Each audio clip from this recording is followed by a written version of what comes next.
Welcome to the autosportradio.com 2021 show. We are at the Grant King Race Shops, a working museum at 8155 Crawfordsville Road. If you want to see a race car that's actually going to be running, has run a little bit, and be running next year, stop up. Or you want to see a working museum, come on by.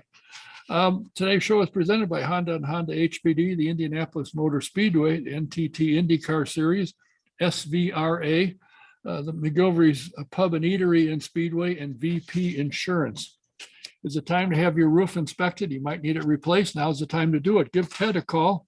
You can reach him and give you an estimate and tell you what if you need one or not. His number is 317-500-3370. That's Ted at 317-500-3370. Are you ready for your next dental appointment? You need one?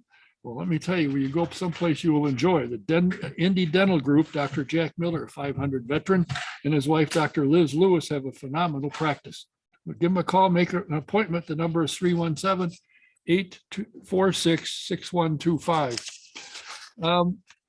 My good friend, Steve Fries, now has a computer office. It's located at 549 Fleming Street, just on Washington, just east of Lyndhurst.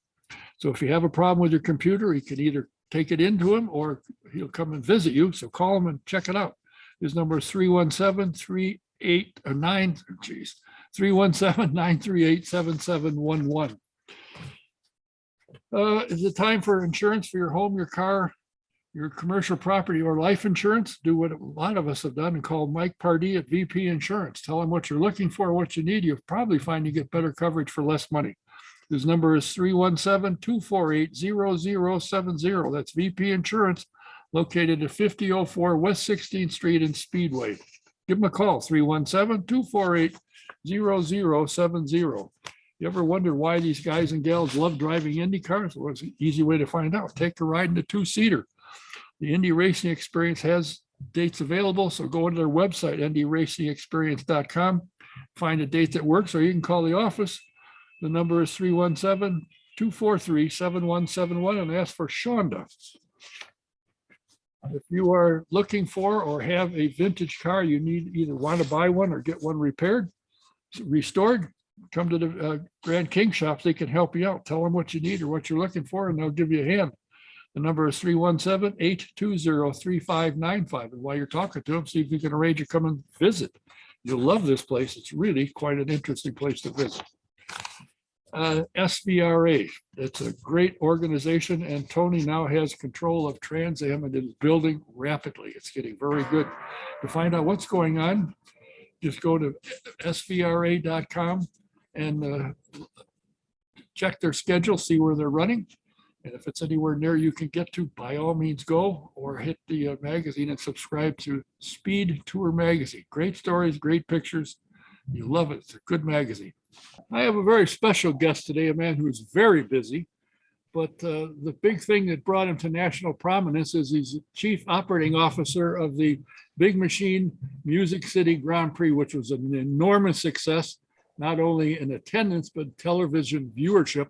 And I'm speaking of Jason Rittenberry. And Mr. Rittenberry, I got to say, you and your team put on one heck of an event. Unbelievable. Thanks, well, thanks, Don. We appreciate those kind words. It was, I would say a fairly successful event for all of us, all around. The fans in Nashville enjoyed a tremendous weekend of racing and music, and IndyCar was ecstatic. Obviously, we set several new records of TV viewership and several other things, but overall, it was about entertaining the fans, and that was our goal at the end of the day, was to make sure everyone that came to Nashville said, "Man, that was an awesome event. We had a great time." And they want to come back and do it again. If they were a racing fan, we may have heard some comments about, oh, the racing wasn't that great. It needs to be wider. There wasn't enough passing, et cetera. But, everyone else that wasn't a diehard race fan absolutely loved it, enjoyed it, thought it was great. And so we can work with IndyCar and work through some of those issues. But overall, we're happy with the outcome, and we're happy with the event that we were able to put on in a short 10 months from the date that Mr. Penske said, go till we had cars on track. You know, it's amazing. You worked on this for quite some time, and there was a number of other venues that were vying for IndyCar's attention. What is it about what you offered them that made them go to the streets of Nashville?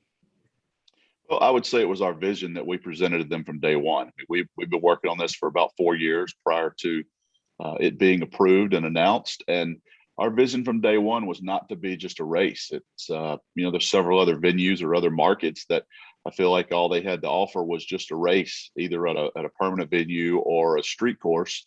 And we had to offer all that Nashville has to offer. It's one of the hottest cities in America. Everyone's trying to move here. It's absolutely a destination for tourist fans, folks that want to have a great time. And that's what we presented to IndyCar was we're here to create a festival that surrounds this race. It's not all about the racing. The racing is the reason to put this event on and the reason to have a party. But it's about all the event and all the entertainment that we can bring to the table, from Broadway and downtown Nashville to the musical acts that we were able to put on stage over the 3 days, in addition to the racing. And the event itself had a tremendous footprint. It was a large footprint, very large footprint, but also set up very well in downtown Nashville. And having Nissan Stadium and having the Titans on board as our partner provided a lot of infrastructure and a lot of stability and things that a lot of other markets didn't really have to offer. Well, I got to say, one of the things that impressed me was your promotion. I think one of my big complaints about some of the events is they say, well, there's not enough attendance. Well, to me, that's in the promoter's pocket. That's what they have to do. And you guys did it full bore. I mean, if you didn't know there was a race coming in Nashville, then you had to be blind and deaf or both. Well, that's awesome to hear, Donna. Thank you for sharing that. It's we agree with you. Promoter's job is to promote. It's not to open the doors and say we have a race, come see it. You have to share with people what you're doing, and we feel like we did a good job of that. We could have done better, and we'll do better next year. But to share everything that was going on at the event, everything the event had to offer, with it being truly about the entertainment while there is a race going on. Again, where you talk about the music and the displays and the downtown atmosphere and all the other things the race had to offer. We tried to convey that in all of our marketing and all of our advertising and social media and getting the word out there.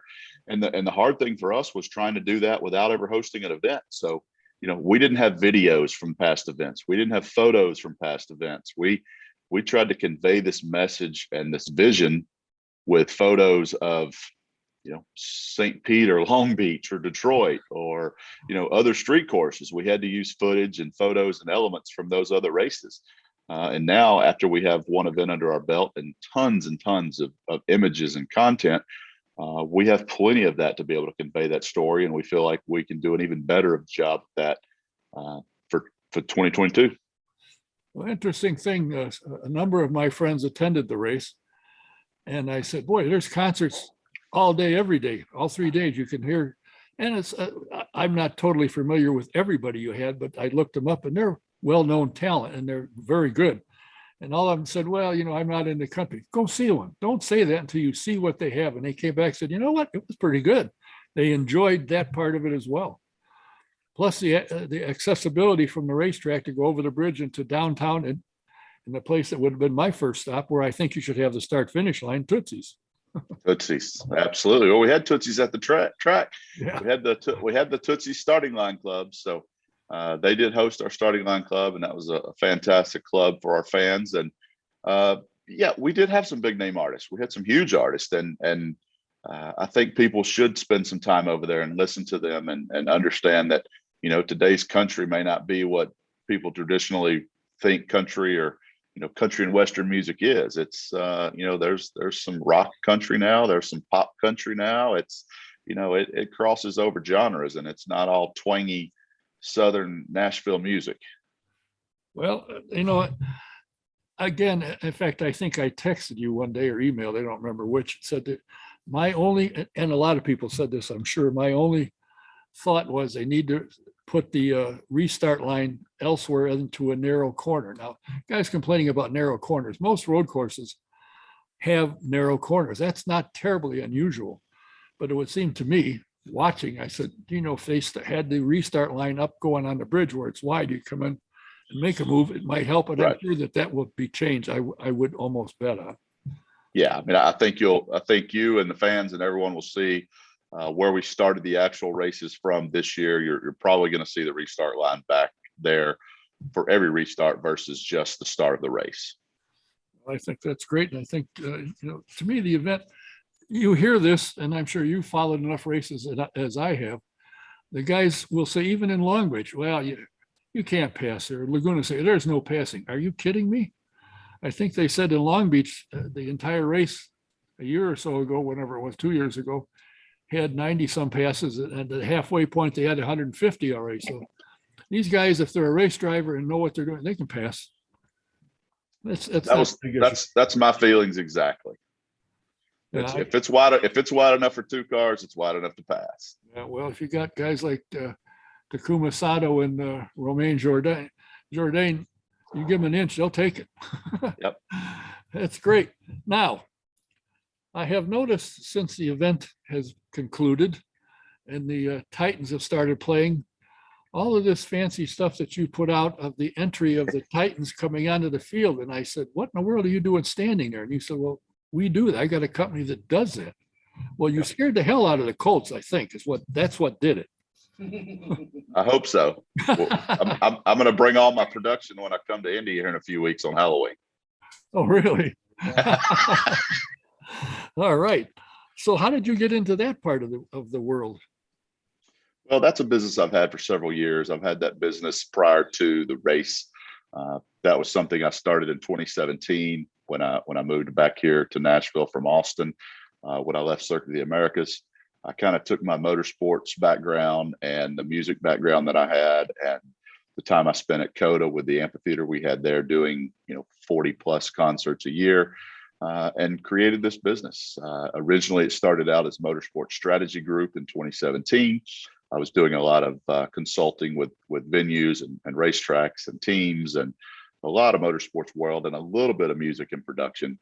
I started it with the thought of doing shows, producing shows at racetracks, because as promoters, we're trying to put on a race for the day. We don't really have time to worry about a concert. And so they're typically hiring someone like myself to come in and put that concert on for them, as we did for our event.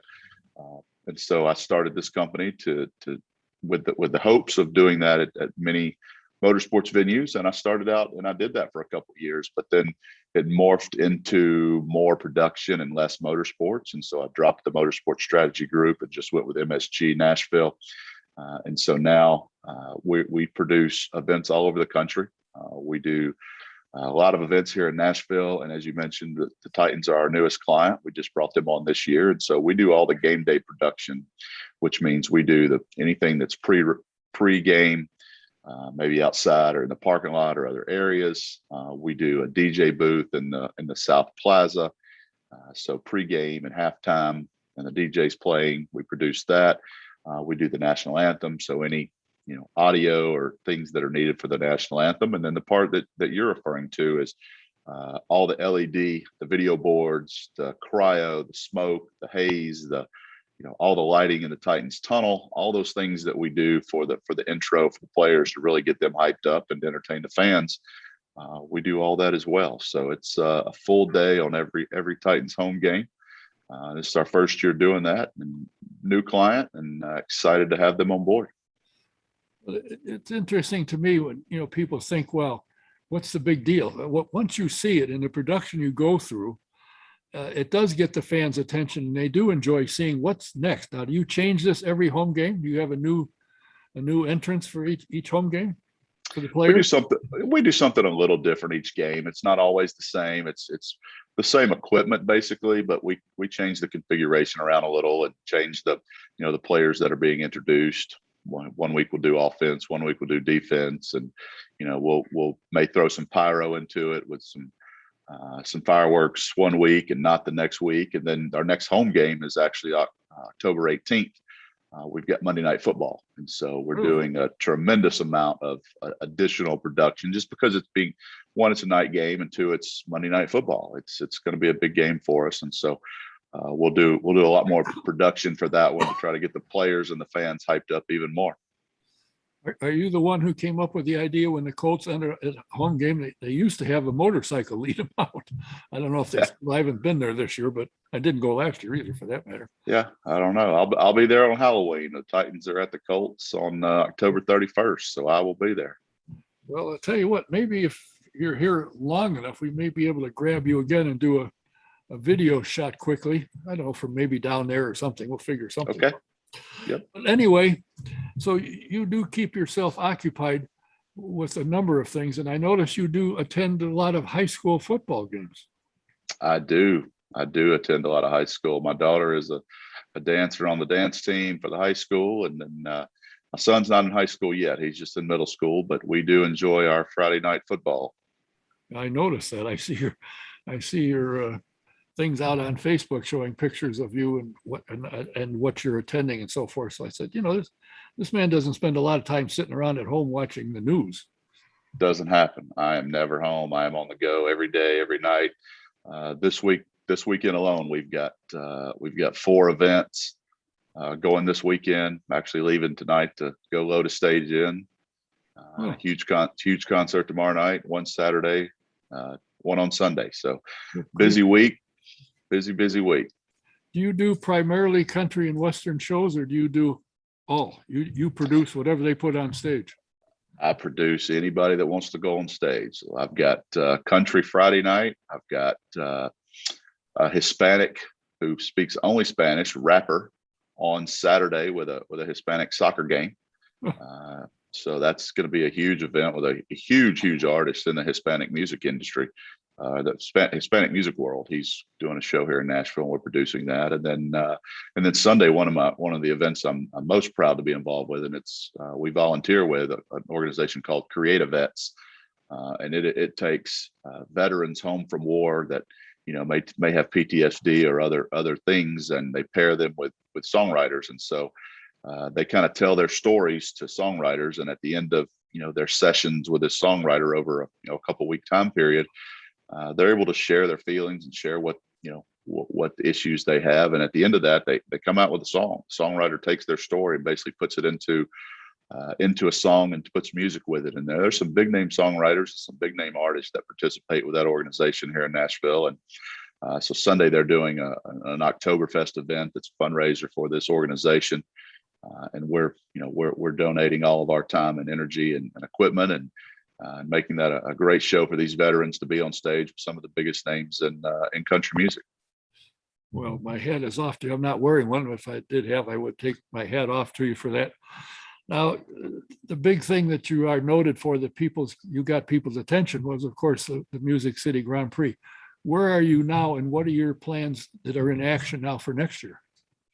Well, we started the debriefs for this year's event immediately. As soon as the event was over, we went right into 2022 mode and evaluating every area and every vendor. And we've had meetings with every vendor and all of our different employee groups.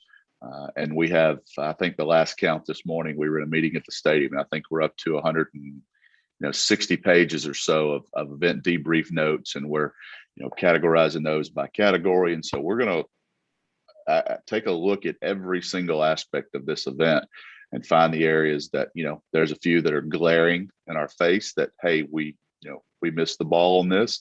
There's a few that are vendor issues that really we didn't have a lot of control over, but the only option we have there is to find a new vendor. And so we're trying to really evaluate all those areas and plan for 2022 and see what worked well, what we need to improve upon, what lessons we learned. And starting immediately, we are making those changes, making those adjustments, working on the schedule, working with the sanctioning bodies to make sure we're good on the timing and what races we're going to have each day, and be ready to hopefully get our ticket sales ready to open for renewals for those that attended this year by 1st of November or so. I think one of the things that impressed me was, and one of my objections, if they have another event on the schedule for IndyCar, there's quite a time lapse between them. And I didn't get that feeling from the people that went there that I talked to, that was an issue. When one event was done, they clean the track and off they go for another one. So the fan doesn't fall asleep and fall out of the stands. we had a ton of racing and a ton of cars on track over the 3 days. We had 5 racing series here. And so it was never, just trying to keep up with Jim McKellion out there in Long Beach to see how many cars we can put on the track in one day. And so we did not have a lot of downtime. On Sunday, we did have an hour and a half right before the IndyCar race. And that's just, a requirement that they ask for, is to have the track clear for a certain amount of time before they race, just to make sure it's clear and, we didn't miss anything, etc. And so we threw a concert and a DJ in there in that hour and a half time period. So there was never a time that there wasn't something going on the property. There was never a downtime. There was never dead air. For 3 days straight, there was either cars on track or music on a stage, or multiple stages at some time throughout the weekend. Right, I noticed that. And of course, to fill an hour and a half, you can do easily. If you've been sitting in the stands for 3 hours, there's certainly one stop you're going to make. And while you're Absolutely. there, you might grab a suds and walk up so you have it when the race starts. So good planning. The city said, wow, this was better than we thought. Let's go forward, full bore, full speed. Absolutely. That was the sentiment we got from the city, from the sports authority, from the Titans, from everyone involved with our event that were partners. They had no idea going into this event how big it was going to be. I mean, we tried to tell them, we tried to explain it to them. We showed them photos, we showed them, videos. We explained to them how big the footprint was going to be, how many people to expect in town, how many hotel rooms it was going to fill up. We told them all of these things to expect, but really no one fully grasped it until it was here and they saw it, and they saw how large it was, how large the footprint was, how we spread across the bridge into downtown, plus all the Titans property. And it's one of the largest, if not the largest footprint for any event in downtown Nashville. The draft was here and it was huge. We have CMA Fest every year. It's huge, but our footprint, the overall space that we used on Titans property and downtown, was larger than all of those events. And we had grandstands spread out all over that footprint. We had suites all over that footprint. And so they were absolutely excited once they saw it, and they wanted it to be here for many, many years to come. And we had a multi-year agreement already. So it was never an option to let's run one and see how it goes and see if we want to bring it back. I mean, we started with a three-year deal with a 2-year option. And so we will continue to move forward and make year 2 even better, and show the city we can do things even better. Well, I'll tell you what, I'm looking forward. If you can do it better than you did this year for the start off, I will be amazed, but I have no doubt seeing what you are involved in and what you do, obviously it's a team effort, but every team takes a leader, and a leader that understands and knows what they're doing. And for my seat, that's you fully understand it. I'm kind of surprised the city didn't contact hotels and venues and find out, gee, there's a lot of people here. And you tell them, here's the ticket sales. Holy smoke. I would have had a pretty good idea going in. Oh, no, we have all that information. We've collected all that data. We know exactly how many hotel rooms were booked by fans and teams that were involved with our event, some way, shape, or form. We know, estimate on the spending. And it was a 20 million plus investment in the city. So it was a huge economic impact to the city of Nashville. That's great to hear that. And the city's happy, and the city came out, and the tax money that came in has helped them put some money in their coffers. Absolutely, it did. Which I understand Nashville doesn't really need. There's so many people that go there anyway. It's an interesting city. It's I've been there many times, and have when they were running on the Oval, I was there for every year they ran there, and always enjoyed. Couldn't wait for the event to shut down, or the day to shut down, and head downtown, because there's venues up and down. I forget the name of the street, Broadway or whatever it is. Broadway. Yep, it's Broadway. And there's at least a dozen clubs you could just walk into, and they got entertainment right there. And some of them, I've been in a couple of them, that people were yelling and screaming. I don't know who they were screaming at, but they said this is one of the top entertainers. So I'm not that aware, other than Blake Shelton, of country and Western entertainers. But it's an interesting place to go if you've never experienced it, and you're kind of, I don't know if I try it. Trust me, it's a place to go. The entertainment's great. If you don't like one, just walk next door. There's another entertainer there, most likely. Oh, there is, absolutely. And if you're thirsty, another good thing to do is stop, and you'll leave there. You won't be thirsty when you leave. It's a fun city, and I was surprised. I mean, I thought from the promotion you did that the attendance would be good, but when I saw that, I went, holy smoke, this is more than even I thought. You guys really did a great job. And as I suggested to you in one of my emails, I said they need, when IndyCar has a meeting and brings promoters in, they need to give you this podium and say, here's what you need to do. Here's how it works. Because if everybody fills the house, that's better for everyone concerned. Oh, absolutely. And, thank you for those kind words. But again, it was, a lot of, we had our part in it, but it wasn't all us and it wasn't all our promotion. It truly is a team effort. And, the city itself being a draw, being a destination helped. Being an inaugural event, the first ever, was huge draw.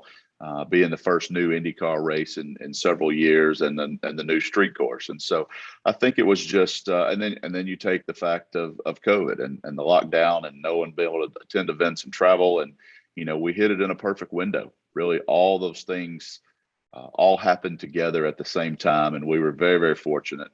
And I won't say lucky, because we worked hard for a lot of that to happen, but very fortunate that all of it happened and all that culminated at the time it did for our event. Because we had no way to know that there was going to be a small window of hey, things are opening up and we think it's over, and then oh nope, right back into it again, and we literally hit right in that window, and so everything really fell into place for us, and to make this a huge success for us, for IndyCar, and for the city. Well, I know from the people that I know that attended, they're looking to reorder their tickets and go back next year. But when you look at football, the NFL, you'd think the first game, obviously people say, we can get out. Thank heavens. I can go get a hot dog and a beer and sit in the grandstand and watch guys beat each other up. But week after week, the stadiums are jam-packed. Colleges, full house. They are. So people, I think, are now getting out and they're saying, oh yeah, it's not as bad as they say. Let's go. We need to get out. And you've got the perfect place. If you're a race fan, you've got to come to Nashville. Good Lord. Even if you're not a race fan of street and road courses, watch the race, have a beer, and then go downtown and have a good time. It's a good place. It's a fun place to visit. And we had a lot of racing. I mean, I know we're primarily talking about IndyCar here, but I feel like the Trans Am race we had was one of the best races of the weekend. It was a lot of passing. It was competitive right till the end. They put on a fantastic show. The GT America guys they put on a good race. They were really cool cars. The fans really enjoyed that. And then the Vintage Indy on Sunday. I didn't know what to expect with the Vintage Indy. Obviously, I've seen them at other events and seen them up in St. Louis, but I wasn't sure how the fans were going to react. And we got tons of comments from the fans about, it was awesome seeing, the different decades and different generations of Indy cars and seeing them on the track and getting to see them up close and personal. And then lastly, the fan favorite, which is every event that they're at, is Robbie Gordon, those stadium super trucks. It's like the circus has come to town on an IndyCar track, and the fans absolutely love them. So I think we had some racing and on-track entertainment for every type of racing fan, and that was really our goal at the beginning of this. We set out to make sure that, if you're an IndyCar fan, we've got it. If you're a sports car fan, we've got it with all the luxury and exotic makes and models with GT America. If you're an American Muscle fan, we've got it with Trans Am. And then vintage, if you're a vintage fan, we've got that. And then Robbie is just thrown in as pure entertainment.